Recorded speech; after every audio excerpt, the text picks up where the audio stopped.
How to remove multiple Facebook friends at once.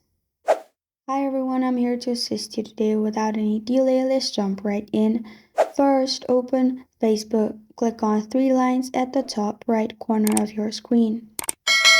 Then scroll down and then click on Find Friends.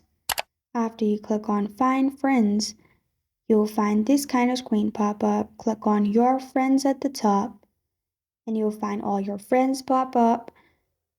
If you want to select all, what you can do is click on three dots at the right side and then click on Unfriend at the bottom. After you click on Unfriend, the friend will be removed from your Facebook. You cannot select all at once, but you need to do it one by one. And this is how to remove multiple Facebook friends at once. Thank you for joining me today. If this video helps you out, please leave a like and subscribe for more. Got a question or want to suggest a topic? Comment below. Thank you for watching.